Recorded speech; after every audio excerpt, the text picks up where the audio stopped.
Hi, my name's Phil. I like talking about politics, and in this video, I'd like to discuss the right old political mess, the route potentially that might inevitably lead to a second national lockdown, something that could be political curtains for Boris Johnson and so will be resisted intensely. But he's fast getting to a point, if he's not already there, where he will have no choice. But first, if you'd like to be notified of daily news and politics, please subscribe to the channel and click the bell notification icon.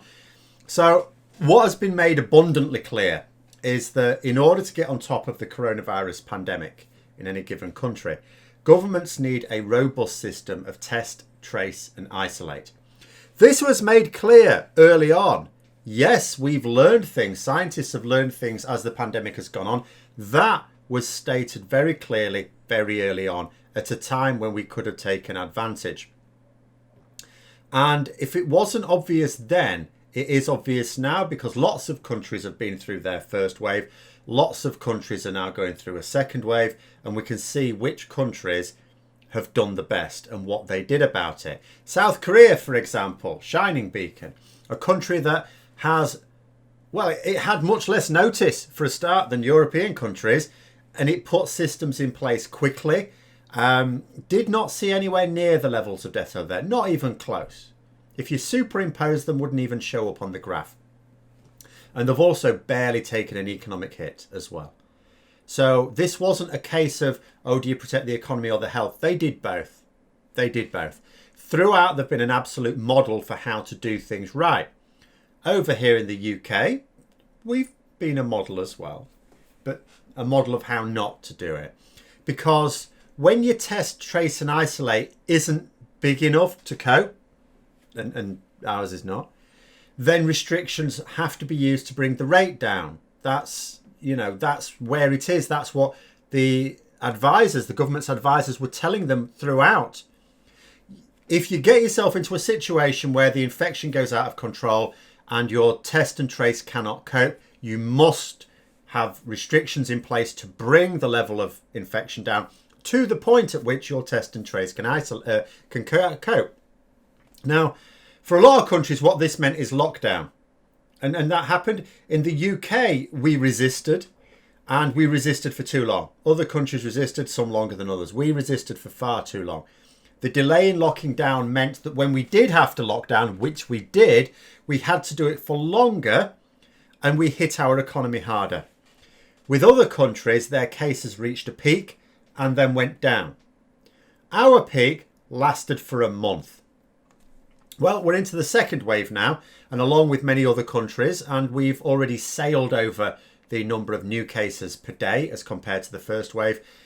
If you look at where we are now compared with where we were a week ago, it's horrific. If you imagine where we're going to be in a week's time, it is equally horrific, because we know that the measures put in place by the government are not working. That has been made abundantly clear this week, abundantly clear. And I'll say again, when test, trace and isolate cannot cope, the only alternative is lockdown. If you lock down later, then you end up locking down for longer. And our test and trace system has collapsed. And okay, overnight, if they wanted to make the right decisions, they could make improvements, and they could make improvements fairly quickly. But we all know that they're not going to. They are not going to. And it is a shambles. Our test and trace is a shambles. But the problem is, let's say the government started to make all the right decisions now, which they won't. We need too many tests a day to be able to handle the situation. And I don't mean way more than we can supply. Even an efficient test and trace system could not cope with the situation we have in the UK right now. Something else has to bring the rate of reaction down to the point where test and trace can cope. And vaccine, we ain't got one. Lockdown, politically difficult, maybe impossible. And, you know, and this is it. It's politics messing it all up again. I've said it before. Boris Johnson dare not lock the country down again because of the way the restrictions are opposed by those on the right of politics, including the Tory media and his own MPs who provide his support base. He even gets stick for the local lockdowns. But again, as we've learned, he's largely dodged the political bullet on that one by having a lot of conservative areas not under local restrictions when they probably should have been. His focus mostly on putting labour areas into lockdown, as if that's helpful to anyone. It seemed to suit him politically.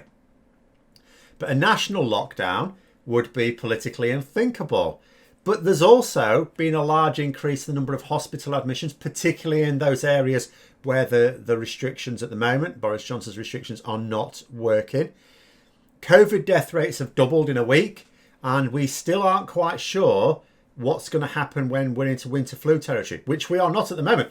At the moment, this is the time of year when people start going for their flu jabs if they're eligible, if they take them. We're not quite in the winter flu season just yet. And this is where normally, just under normal circumstances under this government, the NHS comes under unsustainable pressure, even without a global pandemic. I will try and, remind people of last winter when there was no COVID, that we knew about anyway, unless there were a few sleeper agents in the country that we just didn't know about at the time. But nonetheless, the NHS, collapsed last year. We had people not even on trolleys in corridors, on the floor in corridors. Without effective restrictions, the NHS will be overwhelmed. That cannot be avoided. It was during the first wave, really. It was hidden. The fact that it was overwhelmed was hidden by doing two main things. One, kicking out elderly patients into care homes, which of course meant the infection of people in care homes, resulting in 20,000 needless deaths. But it meant the government could then blame care homes. Also, by pulling medical staff, doctors, nurses and others, from other areas, other departments that were supposed to be treating non-COVID stuff. So that meant they weren't treating those things anymore. You created a huge backlog. And then people also suffering from other illnesses, other problems. And then we also went into lockdown, of course. We went into lockdown to suppress the spread of the virus. Now, the NHS did not cope. It was made to appear that it had. But this winter, with COVID rates much higher than they were in the spring, we're already at the point where hospital admissions are massively up, and the usual winter pressures haven't quite started yet in the NHS. That will surely mean that without some affirmative action, some effective action, the NHS will melt. That is even more unthinkable than a lockdown. So this is why I'm thinking of the two. When the government finds itself in the position where it's got these two impossible situations, surely it will find the lockdown to be the least impossible. But he is trapped at the moment. Boris Johnson's trapped. On the one hand, wider and deeper restrictions will be strongly opposed by the media and the wider Conservative Party, including his MPs. Indeed, the media have been mobilising public opinion against further restrictions by trying to convince people that studies show the measures don't work, which is not true, of course. It's our measures that don't work, the political measures that don't work. The advised measures would work, but they're not being put in place.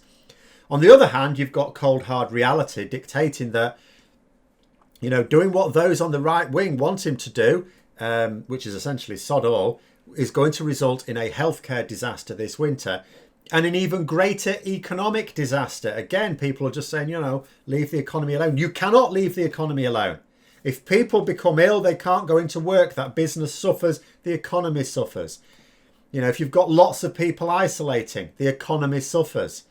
All right, this economic damage is all well and good for hiding Brexit, but it's not helpful to a government that has promised people in some of the poorest parts of the country that things are going to get better for them. In a few years' time, I think they may look at that and go, well, actually, it seemed to get a hell of a lot worse there. So the government needs to act. It has to find a way to walk the tightrope between these two competing demands. Suppress the virus without doing anything to suppress the virus. And Johnson was heading for a flashpoint next Monday. The 10 p.m. curfew.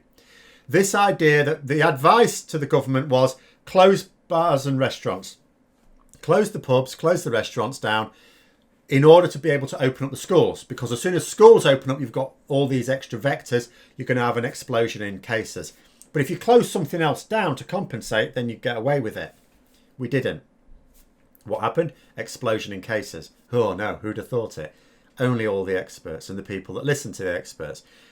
So then what they did is say, right, well, we're not closing all these down. Tell you what, we'll close them at 10 o'clock. They've got to close at 10 p.m. Problem with that is that then meant, and I talked about this at the time, because the very day they did that, what happened? You suddenly had, particularly in city centres, loads of people pouring out of pubs, particularly at 10 p.m. Lots of people hitting the streets all at the same time instead of being staggered. And then, just to add insult to injury, they started holding street parties to carry on boozing. I mean, who'd have thought it? A load of pissed up farts rolling out of a pub earlier than they would like. What they're going to do? Oh, they're going to go to the off licence, crack open a few tins and have a street party, because that makes sense to a drunk. Madness, absolute madness. So that's the situation they're in now. So now there's the suggestion that the 10 p.m. curfew is actually doing more harm than good. I don't know, but it certainly isn't doing the job. And Labour are now asking for the scientific basis for this 10 p.m. curfew thing. Obviously, Boris Johnson isn't going to be able to publish that because it doesn't exist. It was a political decision, not a scientific decision. The scientific advice was to close them down completely.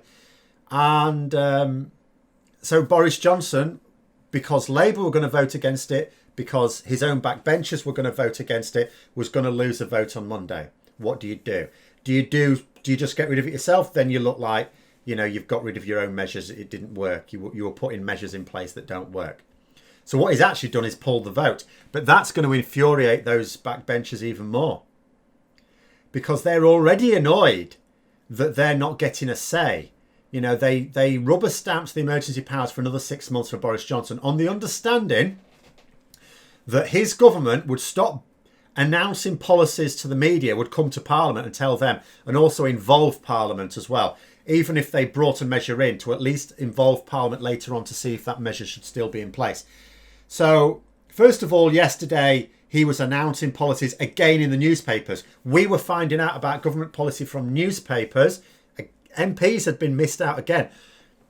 We're talking about new measures for areas where even the local authorities weren't told as well. The communication is an absolute nightmare. Now we've got a load of local authorities, like Manchester Mayor Andy Burnham, for example. He's saying he's absolutely fed up with it. And he's now saying he's not going to sign off on any further restrictions unless they come with packages of financial support. Local furlough support, which the government have resisted doing. So the government's going to have a bit of a U-turn on that one, you would think. And the whole thing is a hot political mess. An absolute mess. Boris Johnson has had to pull a vote because he cannot think of any way of winning the vote. But his MPs are now pissed off that the promise to communicate to them, announce policies to Parliament and give them a say in deciding things didn't even last a week. I mean, granted, I don't think Conservative MPs can complain because they've actively supported their government going back on its promises, but there you go. So now we're in a situation where the rate continues to climb and climb and climb. I've said before, I do not want to think about where this is going to be next week. And we're still only in October. We're still not in winter yet. What's going to happen then? We're not getting the vaccine anytime soon. That's clear. If we get the vaccine, we've got no way of distributing it anytime soon. That's also clear. The only thing we can do is lock down and then properly build up test and trace. The first lockdown was to give us time to build up test and trace, which we did not do because we threw a load of money to private companies who know nothing about healthcare. We could have at least given it to private companies who knew about healthcare, but the best thing, of course, would be to give it to the NHS, who know lots about healthcare and have the infrastructure to cope with this. My goodness, absolute travesty. And now there's not even anything we could do. There's not even anything we can do. We are headed for a complete disaster over this. Boris Johnson, it's quite clear, will not act until he is forced to act. So again, it will be too late. And that will mean that wherever the peak's got to, it will flatten, but it will carry on. It won't come down for some time either. But there we are. That's what happens when you mix politics with reality. Hope you found the video interesting. If you did, don't forget to click the like button. If you'd like to support the channel further, please also click the Patreon link for details. And until next time, I'll see you later.